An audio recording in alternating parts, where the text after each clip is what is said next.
One factor here, and Mike, for you now, I'd like you to jump in here and in your role of government and public relations. We have a new administration in Washington. We have a new Congress, or a change of the balance in Congress. How do you see the new administration and the Congress affecting your business? We watch what happens in trade. Obviously, there have been a lot of tensions with China. The tariffs, all of those things have had fairly significant impacts on our business. And, I think we're hopeful that things will normalize a little bit, but, there are some real tensions and issues there, certainly, that will continue regardless of administration going forward. So that'll be interesting to watch. And I think we'll certainly have some impact on, container movements, going forward. For me personally, and more specifically to DCLI, there's a little bit of deja vu in this sense. We find ourselves, in a bit of a battle with the American Trucking Association, and specifically their intermodal carrier conference, which represents some of the drayage carriers that Ryan has talked about, who are key partners and customers. And what's happened is, over the course of time, you've seen a lot of these chassis pools at a local level move from what's called a gray pool, where everyone kind of puts their assets in and a third party manages them, to competitive pools, where you have DCLI and our competitors, competing directly head to head. And we've done this in markets like Houston and Memphis and Chicago, as recently as the last 12 months. We've made that transition. And what it does is it reduces costs, because you don't have that layer of additional management.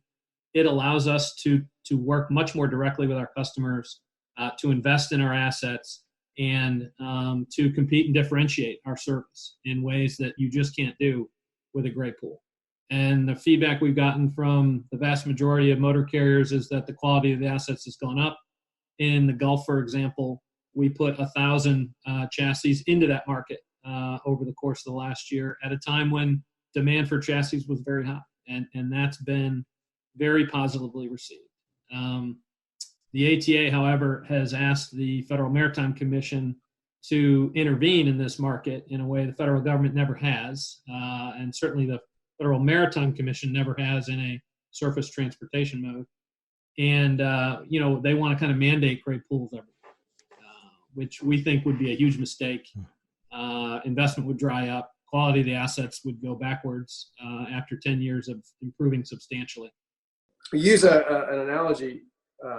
You go to the airport for a car rental, and you got Hertz, who sort of, really leans in on being a little bit more expensive, nicer cars, et cetera. And then you got, Dollar or whomever, or some of these no-name guys. Stick them all into a great pool, and let me know what Hertz's investment strategy does thereafter, right? When someone can rent their car and pay Dollar, that's what they're talking about. Really, that is exactly the model they're talking about. Somebody can use our chassis and then direct the revenue for the usage of that chassis to somebody else, to another provider.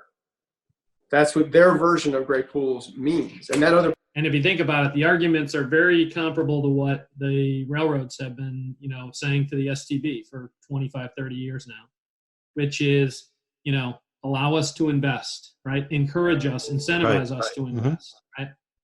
And that has played out big time. Ryan talked about when the ocean carriers owned the assets and they were nothing but a cost center. Well, guess what? Today, you have folks like us who invest in the assets and can earn a return, long-term assets. It's a good thing. American investors. And then the drayage carriers, frankly, are also making money off the use of those assets. So they rent them from us, and they charge that plus a markup to the BCOs. And for some trucking companies, it's become a pretty good line of revenue and profit in addition to their core service. So we are a little bit mystified by this. There are a handful of these members from the ATA's Intermodal Conference that have created their own chassis company called NACPAC. And so that is clearly, part of why they're doing this. They don't like the way the market is going, I presume, and therefore feel like it would be good to get the federal government involved in a way they never have before. So that's kind of my charge as a new member of the leadership team at DCLI, and we're doing all the things you would expect, talking to the FMC to the extent we can, talking to members of Congress, talking to the media. And it's been a lot of fun in terms of really just telling a story for a company that really has never had to do that. Certainly not in the public policy context in the past.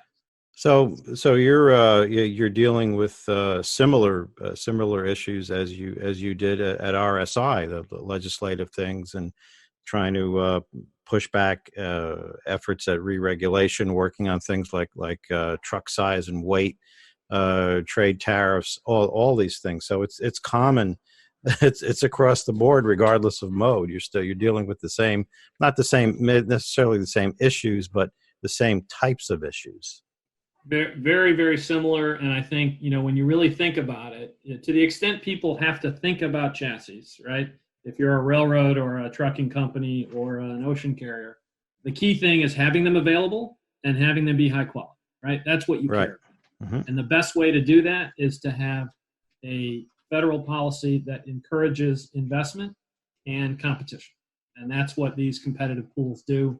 And it's gone in that direction really everywhere but the Southeast. That's kind of the one last remaining gray pool. And that could change here in the not too distant future as well. Do you have any feel for how Transportation Secretary Buttigieg might get involved here, or what his take might be on this? And he's got a lot on his plate, dealing not only with freight, but airlines, passenger rail, transit, just everything really. Any feel for what direction he might take? The FMC case is very much like an STB proceeding, right? So there's a legal framework in which all of that plays out, and it'll take a period of time. But as I think about, what the secretary has said in some of his opening comments, he's going to focus on safety, and he's going to focus on improving the environment, right? And so you want people to invest in whether it's chassis or intermodal containers or flat cars, anything that can move intermodal more successfully. You want people investing in. And, as we all have talked about for years, rail is the most environmentally friendly way to move on land, right? So I think those are things, safety and climate benefits are two things that Secretary Buttigieg would have interest in. And so certainly, as he gets settled in, we're excited about the possibility to work with him and his team. And I think from the DOT perspective, it's really the safety side that they have sort of core responsibility for. And just to give you one stat, so there are in the average year about 15 million gate moves, chassis going in and out of ports or rail terminals, whatever it might be, every year. And the average number of reported incidents, is 0.003% of those moves. And so you think about, that's a very, very strong safety record. And we certainly don't want to see that go in the wrong direction.